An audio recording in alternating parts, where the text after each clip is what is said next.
Allison's new book.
Good morning, everyone. Welcome.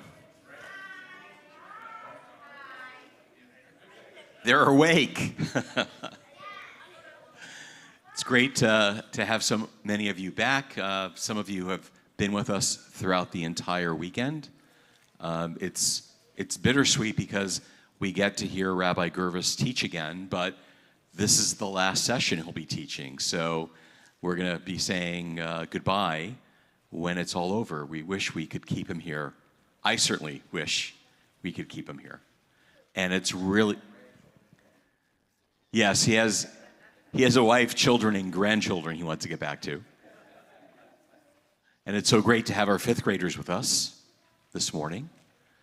I think you all agree, those of you who were here Friday night and yesterday and Shabbat, that we've been exposed to a school, a tradition within our tradition, which so many of us were completely unaware of, and yet we have found is so compelling and enriching and can be so transformative. With that, I'm going to hand the mic over to our teacher, or he's going to... No, I'm going to come down. He's going to... You're going to come down? I'll use that. Oh, okay. Then you're going to have to hand the mic over. Yeah, that's fine. Okay. We'll manage. So we'll make this a little more Hamish. We'll have Rabbi Gervis in the well, so to speak. And before we begin, I just want to make sure at least all the adults have the text. Yeah? Okay. So, without further ado, Rabbi Eric Gervis. Thank you, Rabbi Herber. Good morning, everybody. Boker Tov.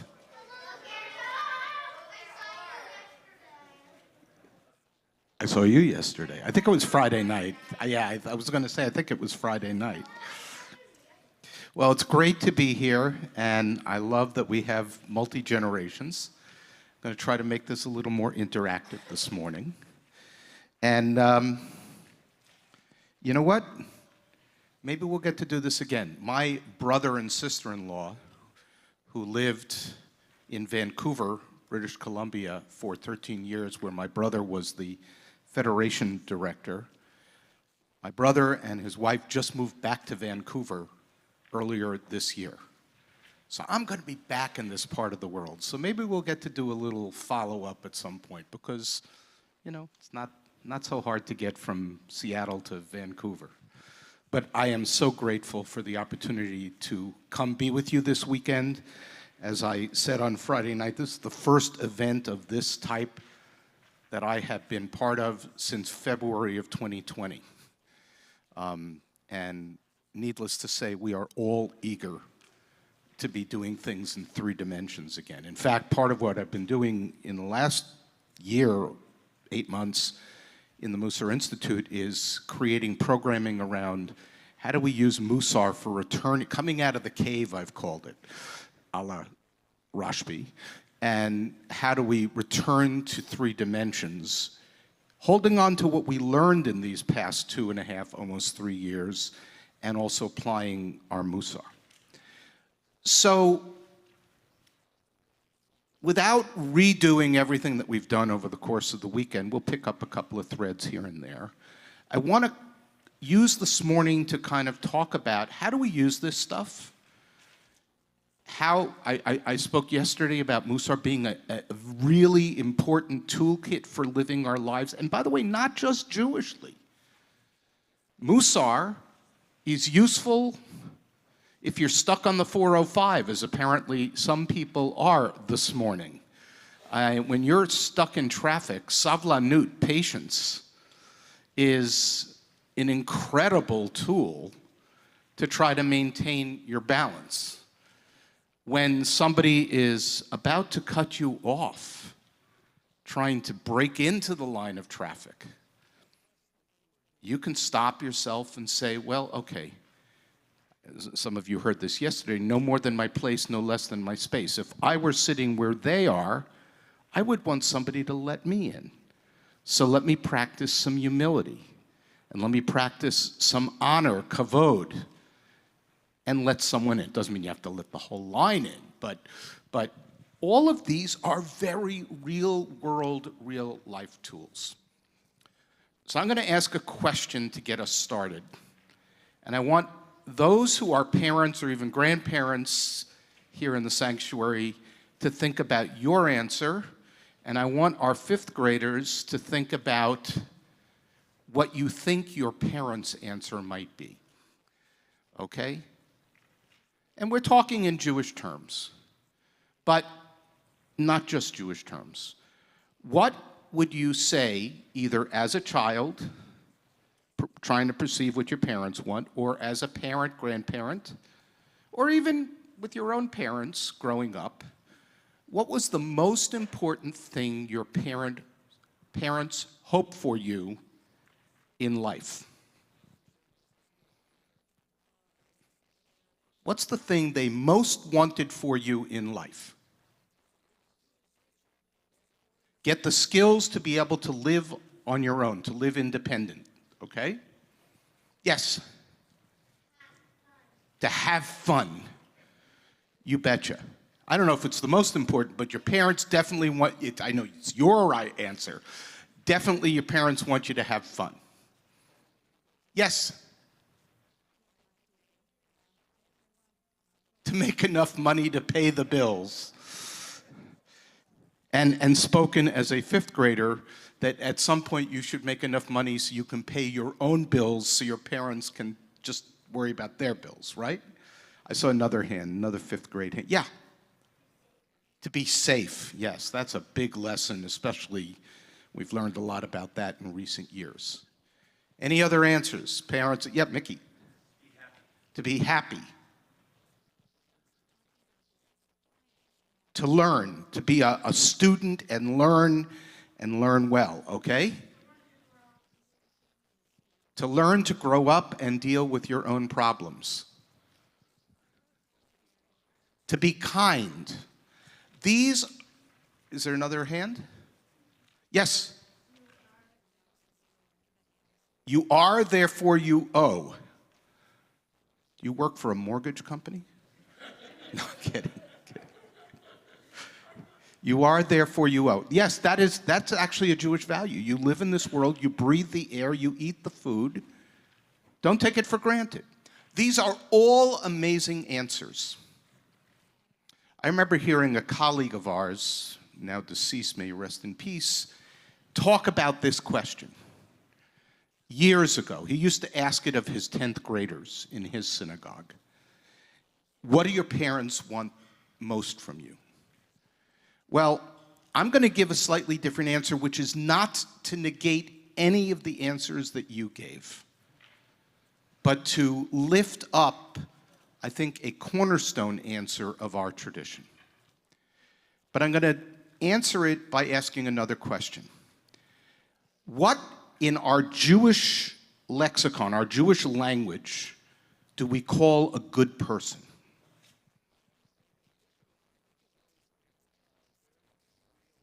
Giving, be happy, Hasameach b'chelko, Pirkei Avot, right here, be happy with what you have. We call them tov ma'od, very good, literally. A mensch, yes.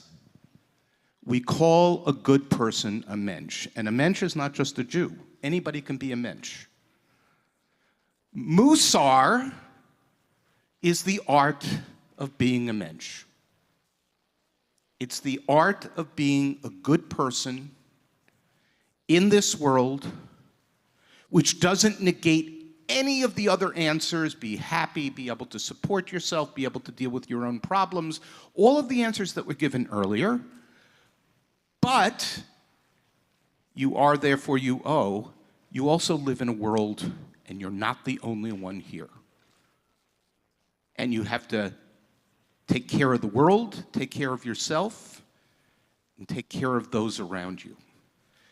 To be a mensch is to be a person who takes all of the best values and virtues of being a human being and strives each and every day, and for those who've been here through the weekend, this is going to sound familiar, to be even better today than I was yesterday, with the hope that tomorrow I can be better than I am today.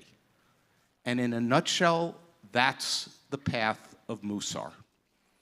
Now, I understand that some of our young people, through their camp experiences, have had some experience learning about midot.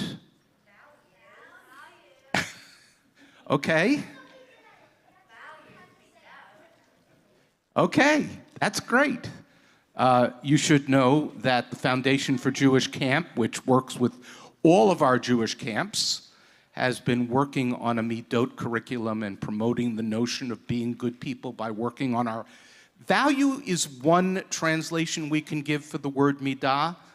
The translation that my teacher likes is soul trait. But value, virtue, soul trait, all interchangeable.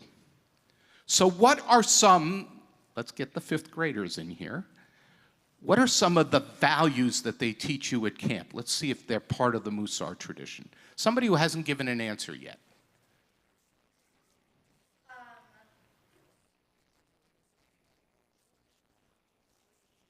Tikkun olam. Tikkun olam is a strong Jewish value in our Jewish tradition. It's not necessarily central in the Musar tradition, but it's not unrelated. We have to work at repairing and sustaining the world. No question about it. What are some of the other values that you heard mentioned at camp? Yes?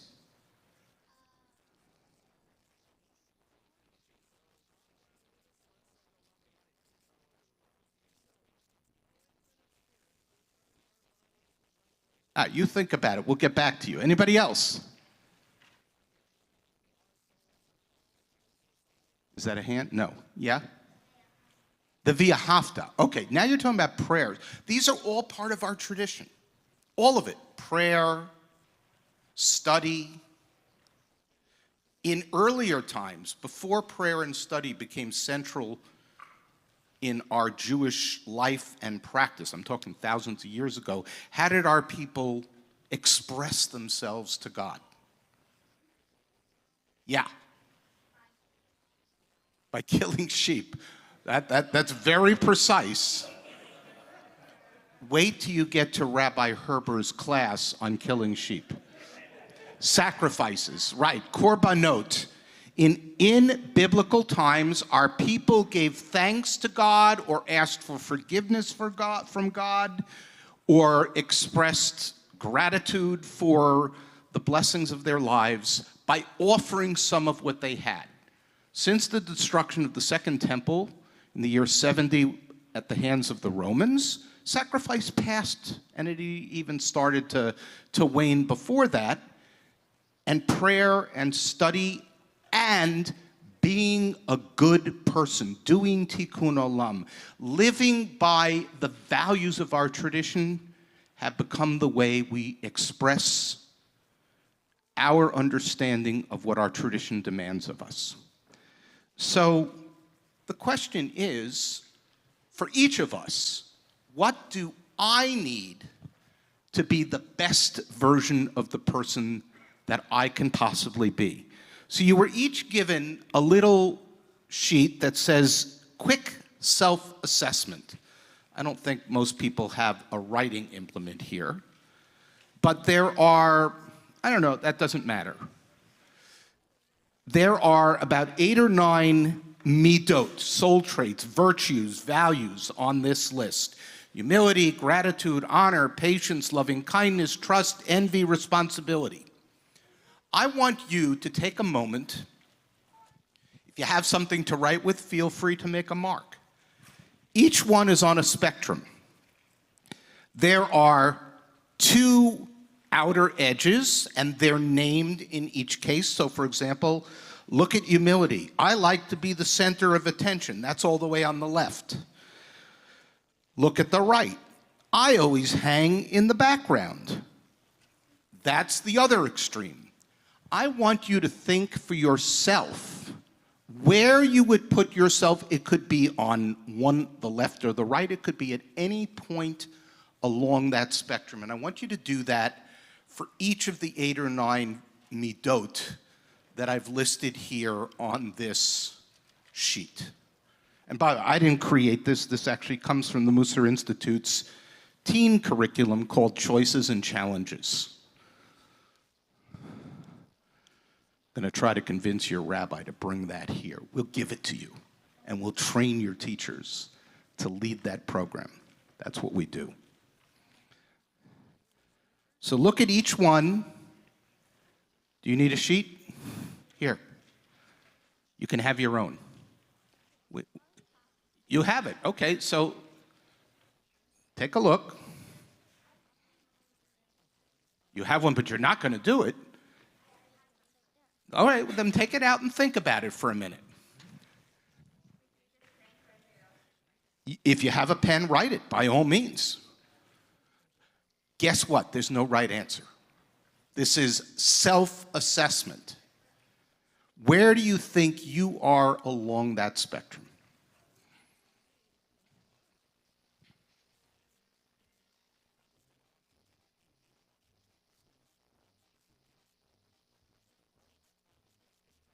Now you got to put 1 mark on each line.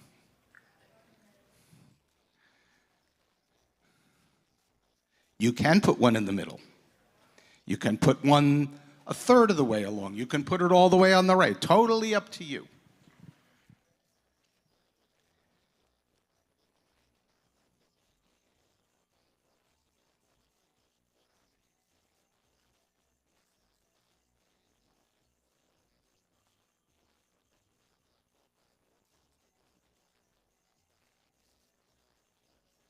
I'll give you like another minute.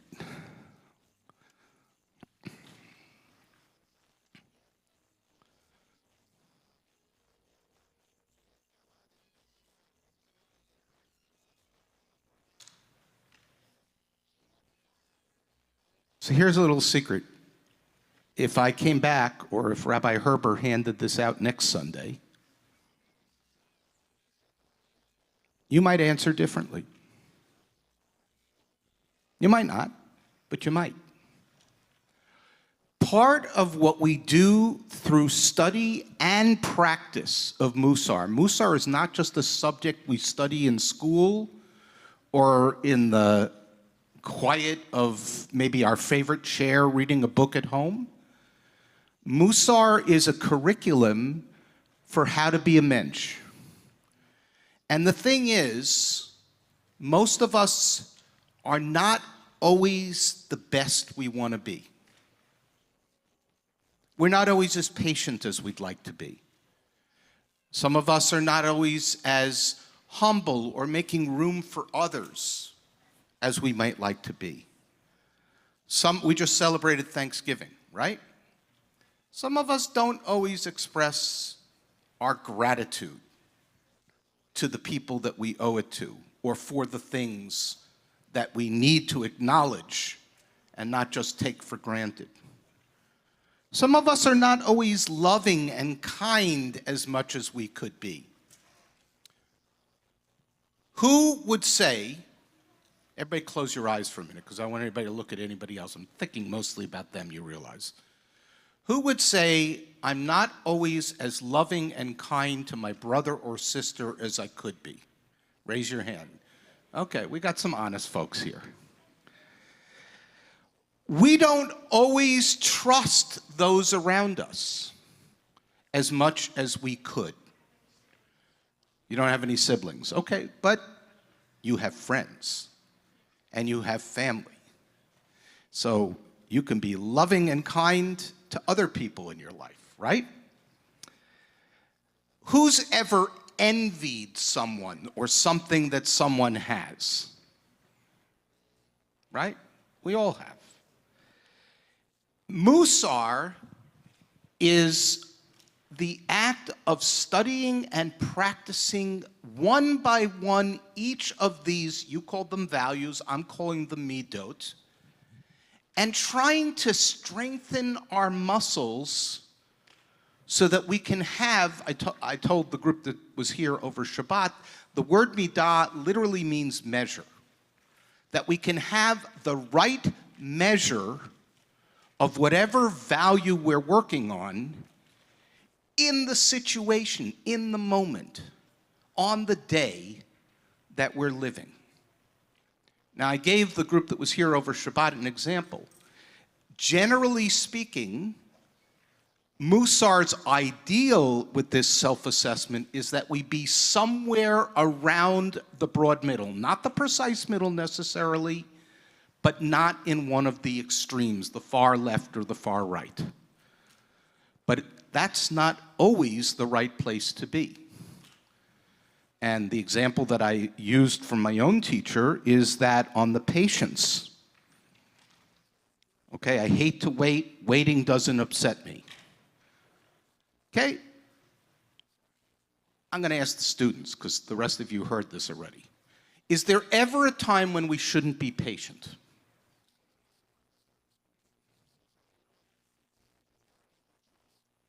Can I get more than yeah?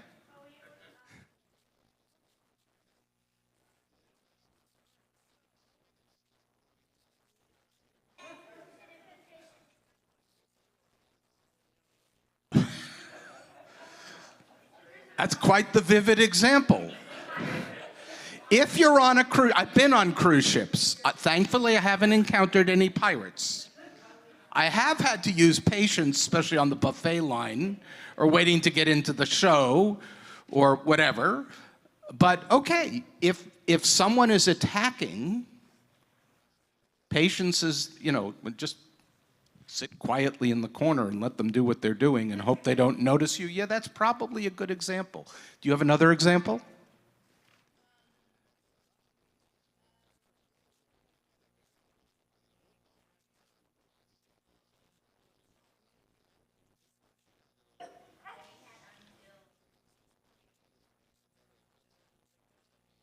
Okay, so if a sibling is being annoying, you might want to be patient till an adult comes into the room. How about if you see someone doing something that's really wrong to another person? Is patience the right answer? No. Why not? Be an upstander. I love it. Exactly. Be an upstander, not a bystander. That's exactly a Musar answer. Not only a Musar answer, but that's what Musar would say. In the face of injustice, if you see someone picking on someone, if you see someone bullying someone, you see someone calling someone names, slinking off to the side and saying, if I don't see them, they don't see me, nobody knows, that's not the right way. To be a mensch You step up. Now, you don't be foolish. You don't put yourself in danger. So maybe it means you go get an adult if you're in a school situation, let's say, and you can't stop what's going on. The middle is not always the place to be. But generally speaking, as we make our way through this world, Musar wants us to try to be balanced, to try to stand on both feet.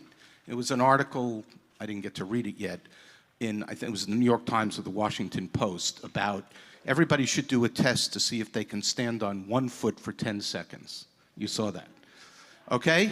No, I'm not asking now. I'm not asking now.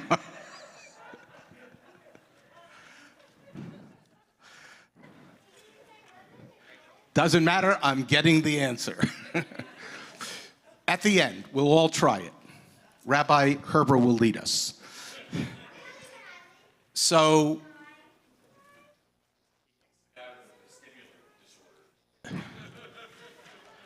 Musar, okay, just put it down. Musar is about maintaining balance. And none of us can stand like this for a very long time and also live in the world. You can stand like this, but you can't move. You can't go if you needed to use the restroom, or if it's time and your teacher says, hey, let's go back to class, or Rabbi Herbert says, let's go in the social hall, there's goodies. This, unless you're gonna hop, you're not gonna get there. We walk through the world, most of us, literally or figuratively, with both feet, with two eyes, with two ears, and by the way, our rabbis remind us, with one mouth. Why do the Hasidic Rebbes teach us we have one mouth but two ears? What's the message there? Have you guys learned this? Yeah. No, up there. Go ahead. Why two ears but only one mouth? You. Exactly. We should listen more than we speak. Guess what? Look at the first thing on the self-assessment. Humility. I like to be the center of attention. One extreme, I always hang in the background. The other extreme. The Musar answer is, no more than my place, no less than my space. Speak up, but give other people a chance to speak up. Listen to what they have to say. Don't just sit there thinking about your own response. So, Musar is not just about learning about each one of these values, as you called it, one at a time. It's also about practicing them. Who, adults included, in a group setting, when the rabbi, the teacher, the cantor asks a question, likes to have their hand up and be the first one to be called on? Got a couple of honest folks here in the front. Okay. So Musar says this: if you know that you are always the first one to jump into the conversation, sit back and make room for others. Bide your time. Use your two ears. And then take your turn later. On the other hand, Musar says, if you're the type of person, which was me for a long time as a student, who was attentive but always sat back, didn't really participate, push yourself a little bit. And put your hand up and take the risk of sharing your ideas. It depends on who you are and where you are on that spectrum. If you're a really patient person, maybe you need to push yourself, not to be impatient, but not to wait too long to get involved. If you're a really impatient person, then maybe you need to count to 3 or count to 10 before you react. This is called practice. The term in Musar language is kabbalot, practices. We use that term a lot of different ways. And when you're working in a Musar practice, you're learning the text, the teachings from our tradition. You're taking a few minutes each day to actually practice the midah, the soul trait, the value that you're working on. The end of the day, you're sitting back and saying, okay, how did I do today with the midah of patience? Where was I really good at it, and where was I not so good at it? And what can I do better tomorrow? Which leads to another concept. It's right on the top of the text packet that you have, okay? The one with the staple. It's called Hit-Lam-Dut. What is lomaid? Ani lomaid. What does lomaid mean? This is for anybody of any age. To learn. What's a talmid? Somebody who learns, a student. What's a milamed? All the same root. Someone who teaches or who is a learned person. What's that? Ideally, everyone learns, not just the student. In fact, when I teach, I learn more from the students than they learn from me, almost always. Hit-Lam-Dut is a word that is reflexive. It means let's learn from ourselves. And in the context of Musar, it means I'm working on the midah of patience. I succeeded here, not so good over there. What can I learn from this? The term was coined by Rabbi Shlomo Wolbe, who only died in 2005, so relatively recent. And he said, we should, in everything we do over the course of our lives, be involved in Hit-Lam-Dut. There's a story told about Rav Wolbe. I said he died in 2005. He was in his 90s, I think. And his students gathered in his room and said, Rav Wolbe, we know the end is near. What are you doing? He said, I'm learning how to die. I'm learning how to approach my own mortality, which is just like such an incredibly powerful answer. Now look at the text packet for a moment. I just want to give you a couple of examples of why this is so, to my way of thinking, important. It's an important tool for all of us.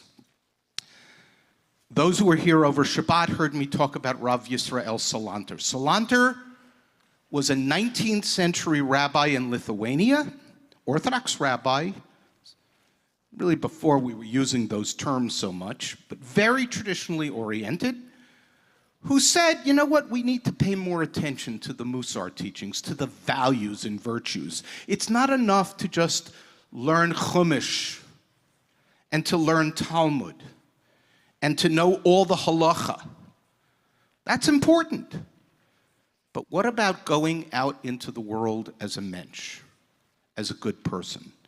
So Rav Wolbe said, let's take just a little bit of time, which is what your camps are doing, obviously, and let's step away from the texts that we're learning and learn how to be a good person by learning the values and the virtues of our Jewish tradition. And here's what Salanter said. You should never say whatever God has created is unchangeable. Our tradition teaches God created the world. But is what God created unchangeable? Somebody give me an example from outside of Jewish tradition. Yes.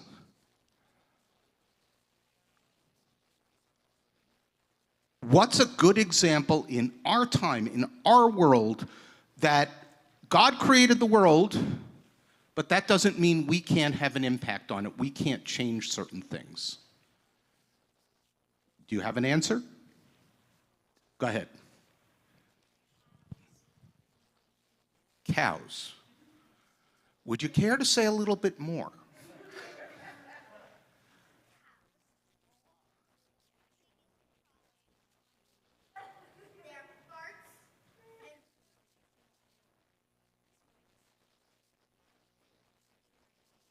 Okay. The challenge of cows and climate change. But I'm going to rephrase the question. How many of you recycle at home? Why do you recycle? Why do you compost? Anybody? What's that? Reduce waste. Yes, up there. You.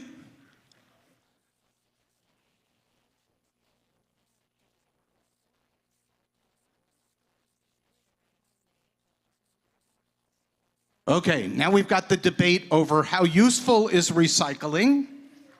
We are now into science class. Okay, we are taught in our time, and it's a debate, there are different opinions on this, that there is such a thing as climate change. And it's not just about cows. It's about us too. It's about our carbon footprint. It's about the amount of material that we literally waste.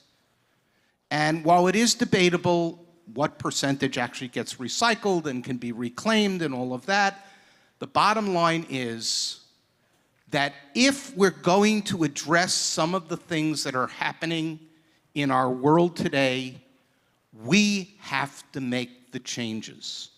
God is not sitting on high deciding what the temperature is going to be, what the weather is going to be. This is the perfect week. Apparently, our entire country this week is going to have all sorts of weather extremes, snow, bad heat, unseasonable heat down in the south. God willing, my plane will land back in Boston today because we're allegedly going to get our first snow of the season. And we can make a difference. That's what Herzl-Ner is saying. Herzl-Ner is saying just because God created the world doesn't mean we don't have an impact. Nor should one say, continuing, if God planted within me bad character, how can I hope to uproot it? That's the wrong attitude. The character traits of a person can be conquered and even changed. Who has a bad habit? Okay, who's willing, I'm thinking about the adults at the moment. Is there an adult who can give us safely, without embarrassing themselves, an example of a habit that you consciously worked on changing? Worry and procrastination. By the way, both Musar concepts. Worry in Musar language is da'aga. We should not worry not at all, but we shouldn't become so consumed by worry that we get frozen in place. Can I ask you how you began to address that for yourself?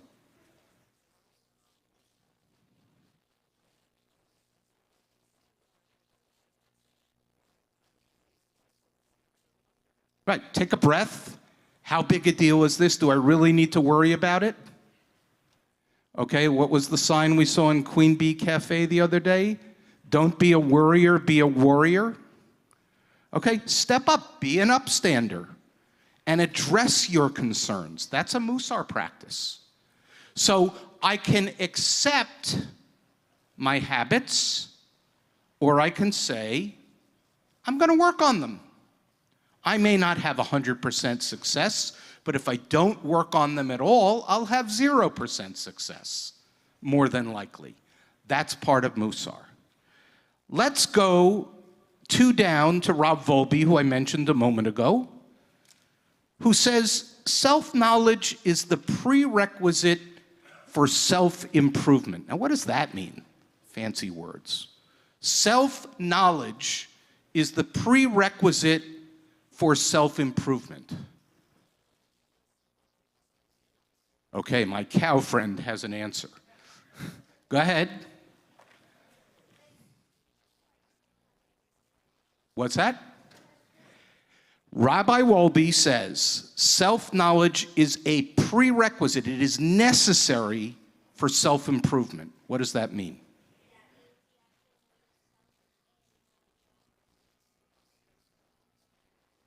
Perfect.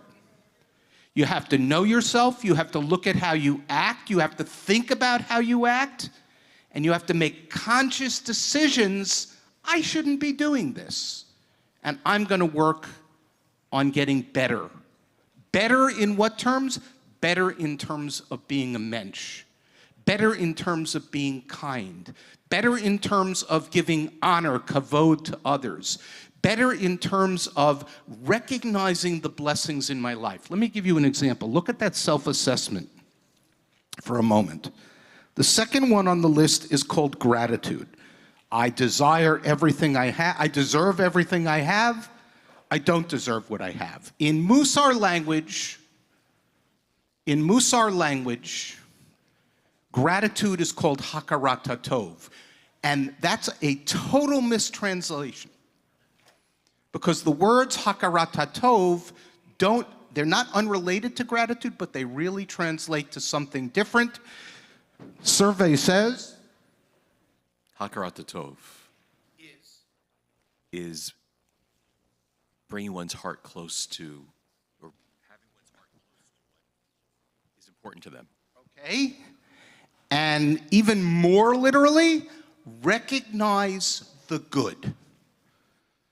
Hakara is recognize. Tov, you already know because we heard it earlier, is good. What's the opposite of tov, my fifth grade friends? Bad. In Hebrew? Ra. Okay? Hakarata tov is good. Let me ask you a question. Who's had a great time since March of 2020? I don't mean individual good times. Who feels like these last 2.5, almost 3 years have just been the best time in our lives? Yeah. Yes? No. Okay.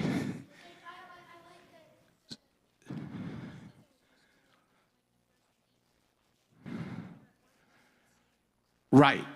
You liked that you were home from school for the first week, what I called our extended snow day, where we went home. We thought it'd be maybe a week, maybe 2, maybe 3. For some of you, it was a year and a half.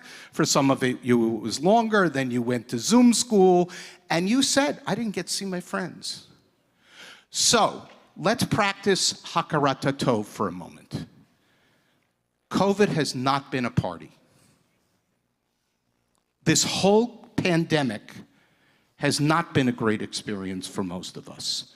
Can anybody name something good that they experienced in spite of the fact that we had our lives radically changed because we had to stay at home? Yes. A lot more family time. Who agrees with that? Okay, good example. I have 4 children. They're all adults at this point.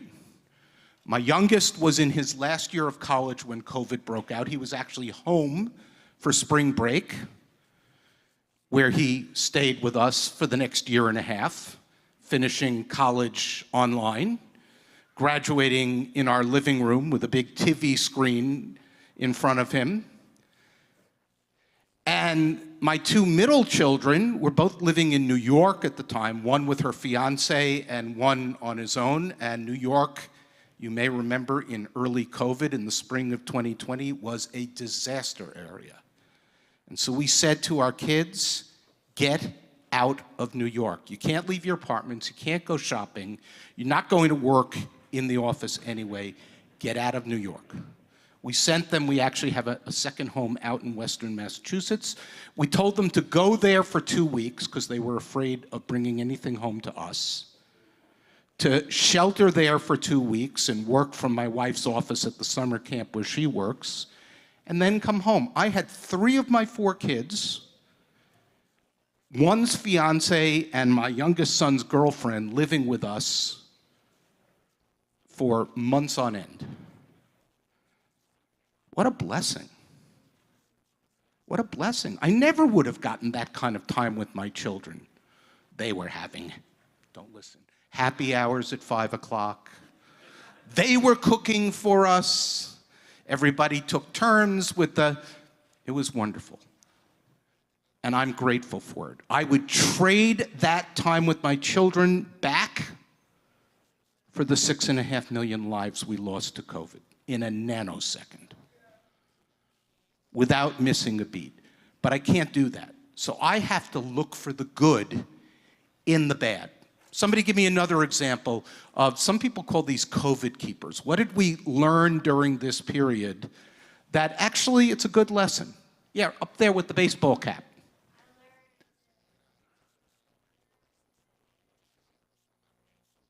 You learned how to get better at board games. Good. Yes, Rachel. I learned, well, not, I actually went on walks more. Some more exercise, right? Okay.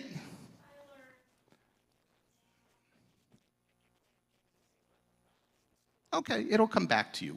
One more answer.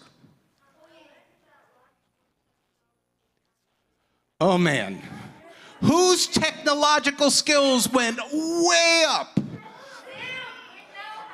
Yes, we know how to do Zoom.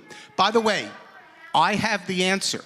You want to know when the pandemic will be finally over? When everybody in the world masters the mute unmute button. That's when the pandemic will be finally over. Hakarat Tov, look for the good even in the bad. Now guess what? There was a great Hasidic teacher, Rebbe Nachman of Bratslav, I'm sure you've heard his name somewhere along the way, who taught us about Hakarat Tov when it comes to other people. He said, there's got to be somebody in your life who's a big challenge for you. He wasn't really a Musar guy, but this is Musar. He said, someone who's, like, to you appears to be really rotten, and they can never say or do the right thing. They just don't seem to have any good in them.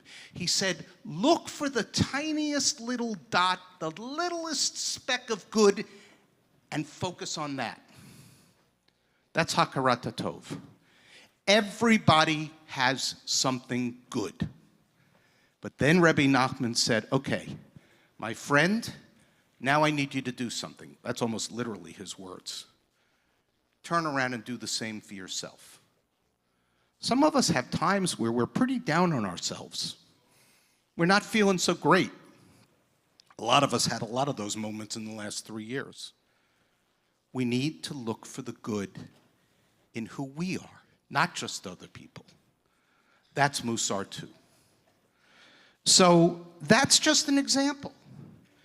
We can get better. We can be better people. We can be greater mention.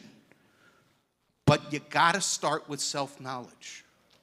Musar starts as an inside job, working on yourself, and then you begin to turn it around and work on it in your relationships.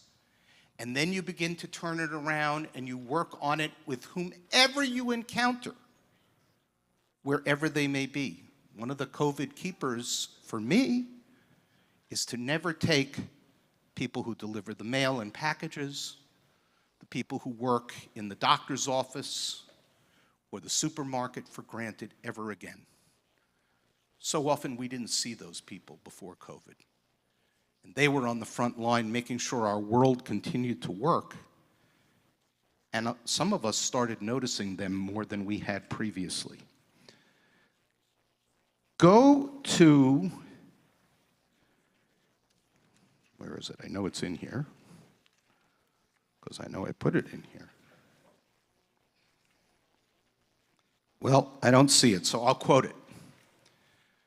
Rav Salanter once said, the founder of the Musar movement, when I was a young man, I wanted to change the world. Pretty quickly, I realized I can't change the world. So I decided I'm going to change my family. That didn't go so well either. I'm paraphrasing. So then I decided I'll change the town I live in, the city I live in, the state I live in. His case, Lithuania. Salant was the name of the village. That didn't go so well.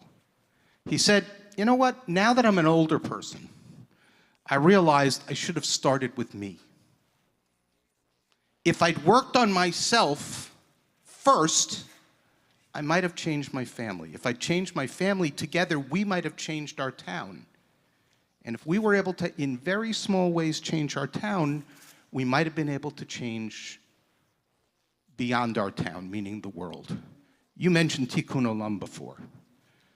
Tikkun Olam, from a Musar point of view, starts with, let me start with myself. Am I the best version of the person I can be today. What did I learn? Where did I succeed? And where can I do better tomorrow?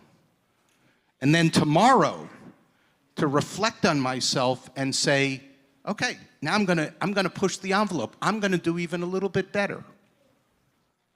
And keep going. And here's another thing about Musar.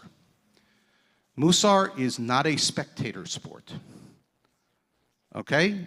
I understand the Seahawks are playing this afternoon, right? And I know that, Seahawks fans, what was it, the 12th man? Like, it's part of the game, right? All sports.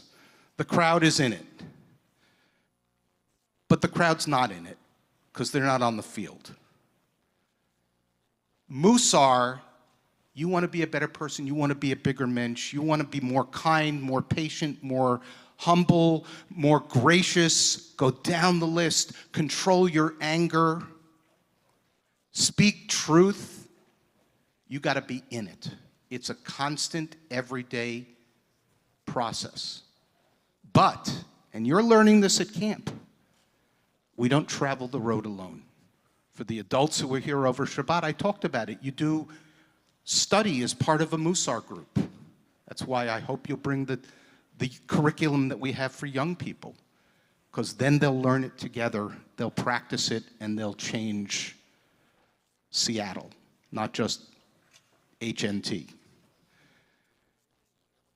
But for those of you who are adults, there are myriad ways to get on this path, whether it's in a local VOD or through a program that we have at the Musar Institute, or any of a number. We don't have the market cornered on Musar. But if we want to be the best version of the person we can be, it starts right now, today. There are going to be successes, there are going to be some disappointments, and we're going to do Hitlam Dut.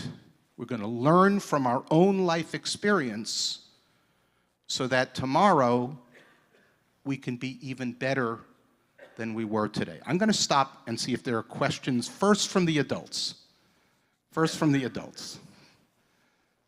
This is how they did it in the old yeshivot, okay? They asked the veterans first, and the younger students would sit patiently and learn from their elders. Does anybody have a question? Mickey. How do you get started with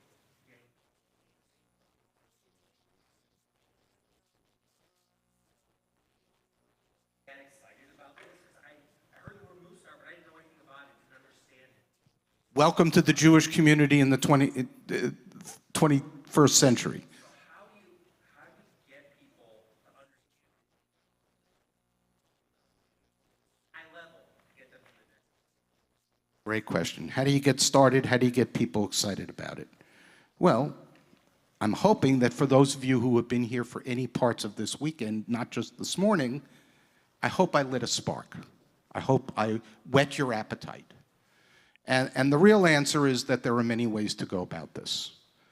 One is, and Rabbi Herber knows this, I'm going to have to step out in about 15 minutes, because literally today, the Musar Institute that I work for is concluding, it's going on right now, but I told them I couldn't do my first part because I was going to be here with you. We are doing a program called 5 Steps to a Better You. It's going to start again in March. It's 5 Sundays for an hour and a half, where you get to hear from the founder of our institute up there in Vancouver. He's probably speaking right now as I'm talking, and the director of our institute, who's over in Israel, and then to be, for the bulk of the time during this program, in a small group led by a facilitator working on one midah. 5-week introduction, but you don't have to wait for that.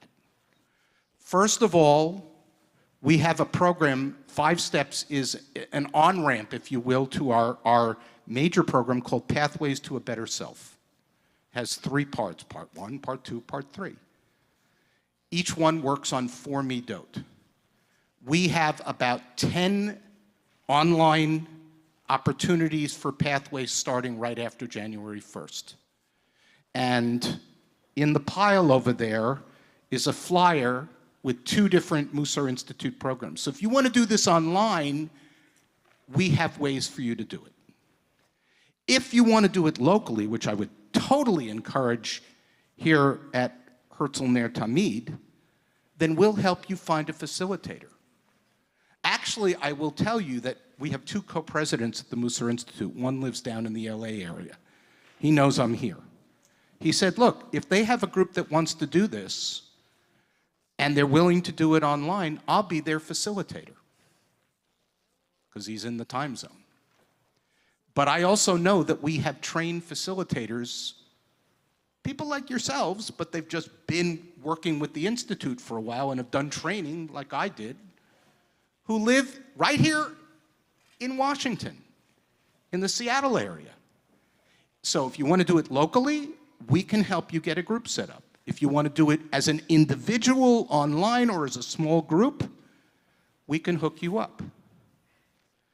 There's also in the pile of papers, I got things so spread out, a very short list that I put together of books. My suggestion, if you're going to start anywhere, start with Alan Marinis's Everyday Holiness. It's the best 1-volume book on the subject. But I gave you, I don't know, 15 different things, historical back. So Mickey, there are many different ways to do this. The hardest part is just starting. And, as I said yesterday, for those who were here, baby steps. This is not something, you're learning a new language, and you're learning a spiritual practice. It takes discipline, and the biggest thing you need is patience with yourself to get used to it. And at the end of January, we're doing our annual Kala, and because of COVID, it's all online. That's on the other side of that flyer. If you're willing, take the dive for a 3-day experience, even if you can't come to everything. First of all, we have Musar teachers from all over the world and all over the Jewish community. Men, women, Orthodox, Reform, Reconstruction, you name it. Our colleague Rabbi Amy Eilberg will be one of the teachers. Ruchi Koval, who I mentioned on Friday night, will be one of the teachers. Alan Marinis, Avi, me. And everything except the small group sessions will be recorded. So you have a whole year to watch and tune into the pieces you couldn't attend, because it'll be there in a library for you. Other questions? I didn't mean that to be a long commercial. Yes, Jeff?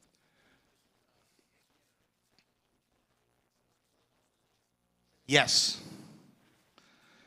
So, Musar, again, I said this Friday and yesterday morning. Musar, the concept goes back to the Bible. The Musar literature started to evolve and develop and grow in the 11th century. It's still being written today. So Jeff discovered, he read, and also in the pile is my commentary. We send out a weekly commentary on the Torah portion with a Musar lens every Thursday, and it's also audio as a podcast. I happen to write this week, and there are copies over there. And Jeff noticed that I mentioned a text from the 18th century from a Bulgarian rabbi by the name of Rav Eliezer Papo. He wrote a book called Pele Yoetz. I would loosely translate Pele Yoetz as wonderful advice. It's got about 380 chapters in it. They're all about a page or two long. It's not, and it's on each different topic in the world of Jewish values. And I happen to reference it. He's a Sephardic Jew. Musar is not Ashkenazic, it's not Sephardic. It's a Jewish take on how to be a mensch, a good person in the world, so that you benefit yourself, you serve God, and you benefit those around you. But this is one of the biggest collections in terms of a piece from the world of the Sephardic tradition. That's what you wanted me to explain, right? There was another hand. Yes?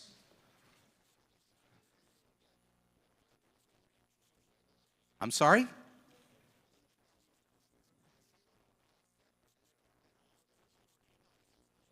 Speech about what? About being a teacher? A vegan teacher? I don't think I spoke about being a vegan teacher yesterday. Are there Musar folks who are vegans? Absolutely.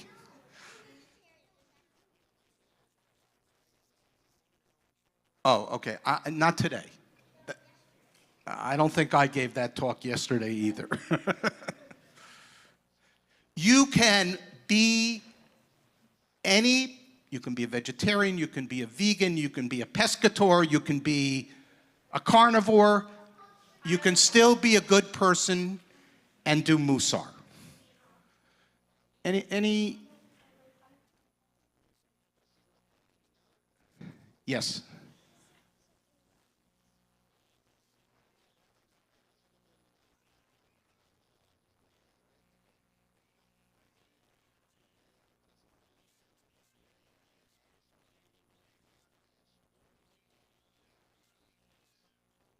All right. I'm not sure I hear a question mark there.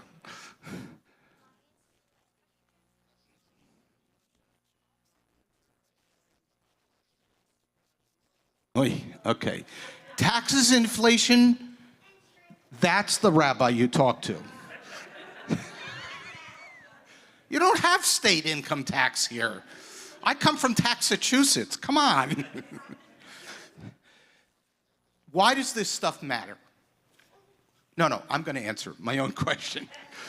Why does this stuff matter in 2022? And you guys are young. It's going to matter even more in the years to come. Here's why it matters.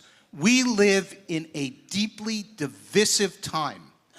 People are angry at one another. People are divided about everything in our world, everything in our country. A young basketball player, just before the weekend, got released from prison in Russia, where she was detained for reasons I won't go into, on a trumped-up fake court trial and sentenced to, I think it was 26 years in prison. And our government negotiated, they let someone who we'd prefer not be let free to save her life. You know, our Talmud teaches one who saves a single life, it's as if they've saved an entire world. That woman was brought home to her family. Yes, there's another American who's in prison in Russia, and God willing, we'll get him home too. And the anger from different sides of our country over, should we have done this? We should have let her there to rot. Why didn't we get the other guy for? You know what? We saved a life. We saved a life. We should be able to agree that that's good. Musar matters because Musar reminds us to see the value not only in ourselves, but in each precious human being, all of whom are created in the image of God. And it teaches us how to make this a better world. And we're living in a really noisy, angry, divisive time. I think we need Musar now more than ever, not just for Jews, by the way. The values of the Musar tradition are not Jewish values. The teachings through which we study and work on them come from our tradition. That's what makes Musar Jewish. But I can't tell you over the years, since I've been doing Musar, how many of my Christian colleagues have said, recommend a book. Will you teach me? Can I join your group? And we have people who are not Jews who come to Musar Institute programs because this is about being a better person. I said it at the beginning. Mensch is a term from Yiddish that we use in Jewish tradition. And trust me, if you go out, wherever you go this afternoon, or you go to school this week, or work, you're going to see mensches all around you.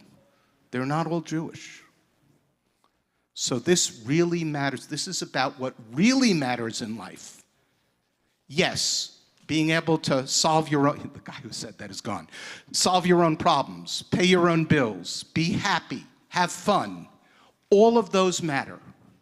But the most important thing, according to our tradition, is to be the best version of the person we can possibly be. So, what do you want to do? Are we going to finish now? Do you want to finish with the 5th grade and let the adults stick for a few more minutes? Or I'm happy to keep going, but I have 9 minutes. Any other questions? You've heard way too much from me. They are. Nice to meet you all. I hope I get to see you down the line. Have a wonderful school break, because I suspect there's one of those coming. There was a hand.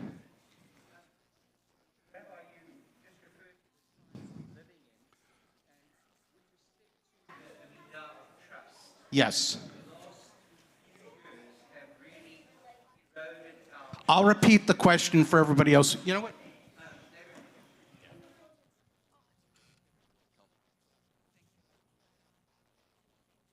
Rabbi was saying that you'd referred to the midah of trust.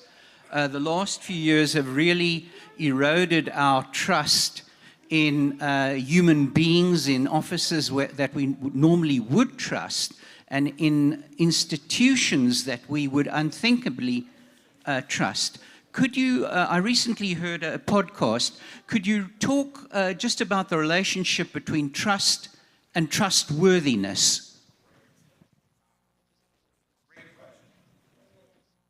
Al regal echad, yes.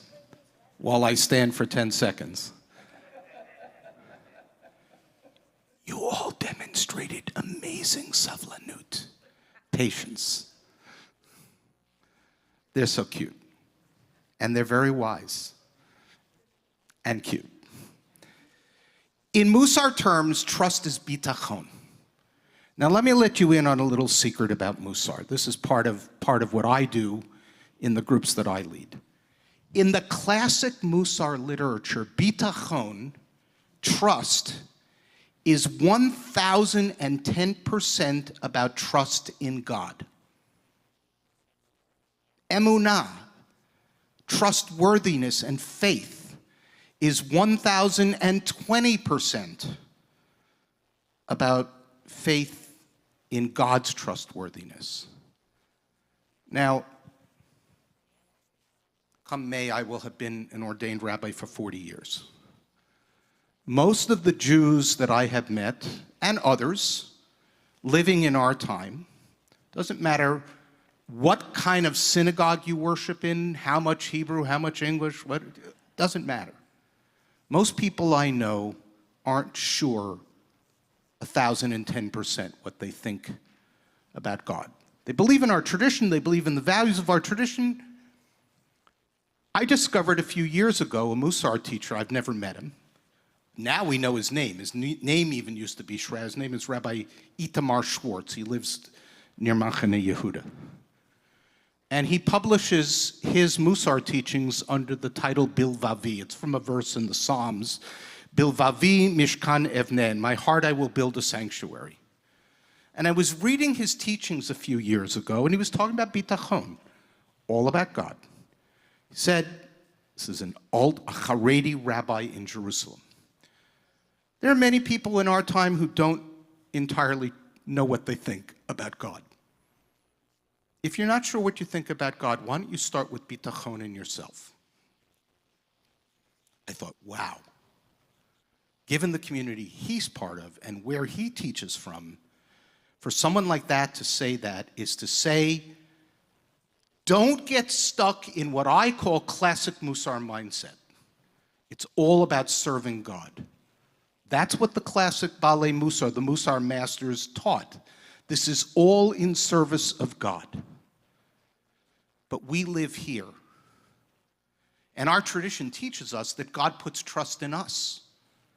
But yes, we live in a time of incredible dysfunction. That's why I think Musar is so important. Because a la Rav Salanter, if I work on being the best version of the person I can be, I'm going to rub off on my family and my friends and my coworkers and my neighbors. And I'm going to be, as that young woman said, an upstander when somebody's not doing the right thing. Look, the pendulum has swung way out of whack in our country and in our world. I have to hope and believe, and I do, that it will swing back. but it's going to take good people, upstanders, courageous leaders, and people standing up to falsity and to stop buying alternative truths and facts. That's not to say that I know the truth. I don't. I believe there's a higher truth. I learned that from Maimonides.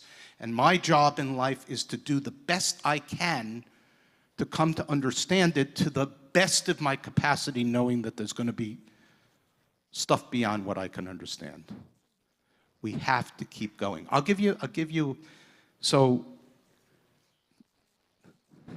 like Rabbi Herber, sometimes I give sermons. The only time I fully write out my sermons and give them to my wife to proof is the Yamim Noraim. For Kol Nidre this year, I wrote a sermon on hope. And my wife read it, and she said, wow, that's a really good sermon. Who wrote it? I said, well, thank you. What do you mean, who wrote it? I wrote it. She said, I know you. You're not that hopeful. And you want to know, here you go. Here's my segue to your last scholar in residence, Jeff Salkin, who's coming back with our dear friend Abdullah Antepeli in March. Don't miss them. They're great. Two incredible human beings. On Jeff's recommendation, I went to the only time I've been in a movie theater since COVID started was in the Berkshires at the end of the summer. My wife and I went in the afternoon. We didn't think there'd be many people there. There weren't. To see the new Leonard Cohen film, which has not yet come out on any of the streaming services, but when it does, see it. We're sitting in the theater. I forget the name of it, but it's about the song Hallelujah. It's an amazing movie. It is out? Great film. And I'm sitting there, and as the film ends, the last line before the credits was Cohen's voice. I've developed a fascination with Leonard Cohen in recent years. And I can't remember the exact quote right now, but that quote became the linchpin of my sermon on hope. He said, we have to hold on, I'm paraphrasing because I don't remember, and scream hallelujah for the blessings, and hallelujah with the hope that we'll get past all the wrong in our lives and in our world. And that became, I said, now I have my sermon. And I went home and it wrote itself. So you're right. It's hard to trust right now. And we have to not just trust the people who agree with us. We have to get back to learning anavat, humility, kavod, honor, patience, controlling our anger. Midot that I've been talking about all weekend, these tools to make our way through these tough times. That's why Musar is so important in 2022. And I hope you find your way onto the Musar path.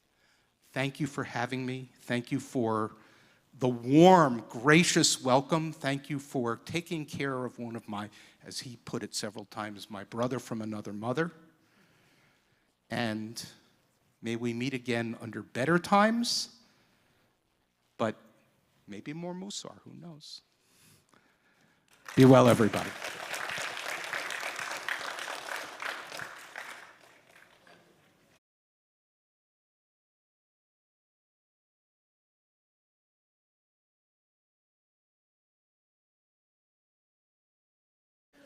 And enjoy the rest of your day. And forgive me for running out. I now have to go teach people on this webinar where I don't even know, they're all over the world. Thank you. Safe travel back. And don't forget about our Hanukkah melt. Check your Hakol, your Ekol, the website. Lots of great things happening in December and in the months ahead.